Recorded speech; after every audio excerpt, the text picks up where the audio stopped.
play with life. It's the concept that inspired game designer Will Wright to create the very first Sims game after losing his home in a fire. Now in 2024, we have had more mainline Sims games, The Sims 4 of which being the most recent. On the outside, The Sims 4 seems like a game that's pretty up to date with its development, but anyone who actually plays it will know just how broken this game actually is. But at the same time, despite its flaws, I feel like the developers have tried to fix the game to the best of their ability, despite the shitty state that the game was in when it first got released, and that the community doesn't really give them enough credit for that. So let's talk a little bit about the history of The Sims 4 and the paradoxical thinking of the community. So let's start all the way back in the beginning, aka 2008, with the development of Project Olympus. Now you might be wondering what the fuck even is Project Olympus, and how is this even related to The Sims 4? Well, this is the project that would eventually turn into The Sims 4. Project Olympus wasn't originally meant to be a mainline Sims game. Instead, it was modeled after games like The Sims Online and The Sims Social. Now, you can already guess that these games were meant to be online so that you could collaborate with other people. The development of Project Olympus was going pretty well until the release of SimCity 2013, which pretty much didn't function because of its online feature. This very understandably scared the living crap out of Max's NEA. So at the very last minute, they decided to turn the whole thing around and scrap the online part and instead turn it into a game that would follow up The Sims 3. The whole scrapping of the online part doesn't seem like a big deal in theory, right? Well, no. Now this whole entire game was bare bones in order to support the online feature, which is now non-existent, and they only have 1 year to make up for that, and spoiler alert, they definitely didn't. When the game was released, it had no open world, no customizable colors, no pools, no toddlers, and no cars. And don't worry, this list goes on, I just couldn't be bothered to make this video like 40 million years long. All of these things that I just mentioned, The Sims 3 did have when it got released. So to say the least, the Sims community was pretty fucking upset. It has now been almost 10 years since the release of The Sims 4. So you would expect the Sims 4 developers to have done something about this, right? Once again, no. Out of all of these features I mentioned, only one got added. Toddlers. 3 years post-release. Okay, I don't know how the fuck I forgot this, but pools actually did get added, but to make it up to you, ghosts weren't in the base game when it got released. I mean, they are now, but whatever. Okay, now that we're here anyways in this non-serious moment, I want to just stop and appreciate this clip for a second. Like, look, that baby just fucking turned into a child in a millisecond. How the fuck did he do that? Why? How? No, okay, we're just continuing. Otherwise, I'm gonna get upset. So, all the other features people were mad about are literally just impossible to add at this point. Like, dude, they accidentally coded cars out of the game. This is because the game is not an open world, so adding cars would pretty much just lead you to a loading screen. But despite everything The Sims 4 is lacking, EA does kind of try to make up for it in their own way. This is mostly with DLC though, causing the whole entire catalog of DLC to cost more than €1,000. And while I appreciate them doing this, I also kind of fucking hate them for it.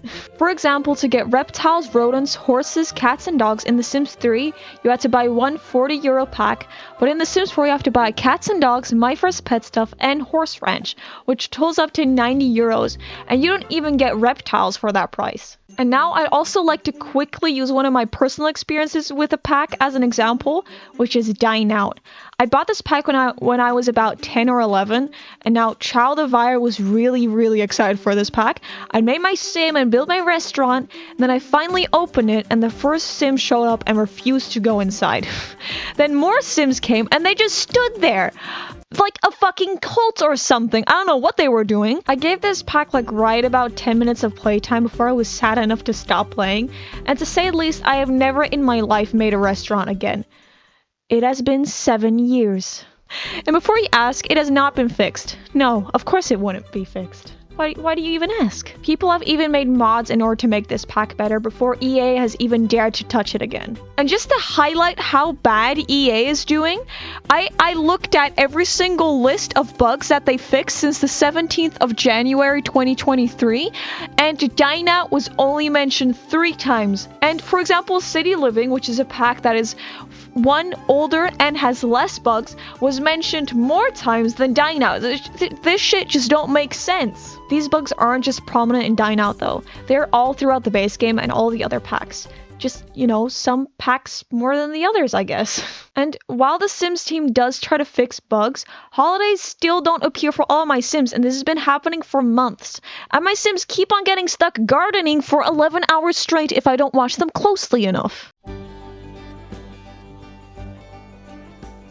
The developers for a very long time seem to not be in a connection with the community at all. Every pack seemed to not match with what the community actually wanted. For example, the community wanted apartments, so the Sims team added city living, in which you get apartments, but the degree to which you can actually customize them was very, very limited. The community wanted pets, but the Sims team added cats and dogs, which made fans mad because there were a lot of pets missing in comparison to the Sims 3 pets pack. The community wanted better weddings, so the Sims team added a pack that was completely broken. However, I feel like recently the Sims team has gotten a lot better at this. People were complaining about how ugly a lot of items were and how nothing matched or even had a solid black or white swatch, so they made higher quality items in newer packs and added new swatches to old base game items. People were complaining about how there were no pronoun settings in the game, so they added that. People were complaining about how there were no horses, so they eventually added horses. So while the base game is still lacking and the whole entire game is still buggy, I feel like The Sims 4 has come a long way from what it once was, purely just by listening to what the community actually wants. Okay, editing Avire here just to back up with whatever previous Avire was saying before. You might be aware that The Sims 4, or whatever EA, it's pretty much the same thing in my mind, has recently released a statement saying that they have hired a whole entire team to work out bugs in the base game. So if you weren't agreeing with all the bullshit I was saying before, you sure as hell have to now. Because, come on, they've hired a whole entire team to fix bugs, and they're listening to the community. If you don't agree with me, you best be sent to an insane asylum with how out of your goddamn mind you are. And, just to highlight my point of how negative this community is, here's some fucking hate comments against this. What, in my opinion, is a very, very good progression. Thanks, EA!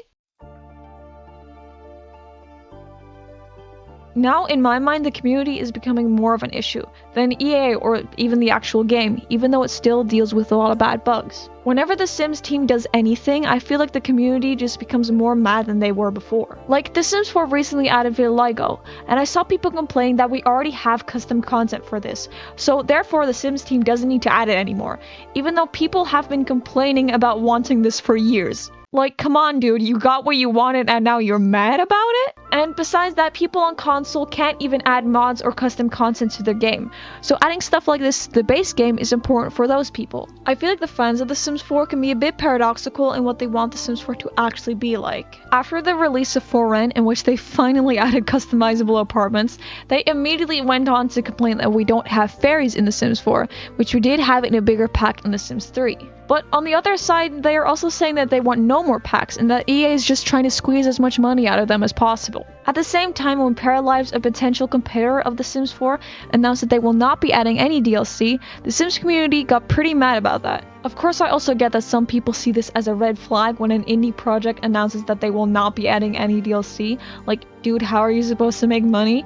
But for the point that I'm trying to make, this is not useful. Now, of course, we could also just be seeing two sides of the same community, but it always seems like the majority is complaining about something which is completely contradictory with what they said before, which comes off as really paradoxical. And even if you don't agree with me and if it's just two sides, then you gotta at least admit that this is like a lot of toxicity coming from a fan base. Now, don't get me wrong, EA is pretty shit. All I'm saying is they do get a fair bit of unfair criticism now and then.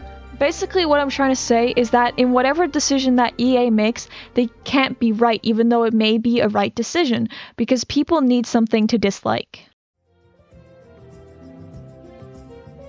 So to conclude, The Sims 4 got released as a very bare bones game because they suddenly had to remove the online feature of Project Olympus. After the release, the Sims team was kind of loosely listening to what the community wanted, but never actually fully delivered. This enraged fans at the time, and some of these critiques actually still hold up, especially the ones about them not fixing bugs or even bothering to address them, and about the game having too much DLC. But over the years, EA has improved the DLC that they put out, started listening to the community over the past few years, and is all in all just doing a lot of fan service. To me, this appears to be because the development of The Sims 5 has started, so they want to round off The Sims 4 before officially moving on. The community, however, has still kind of been stuck in the same mindset as before, which presently seems to be kind of paradoxical and at the very least toxic. So I guess to conclude, let's just all hope and fucking pray that Project Renee gets built on better foundations.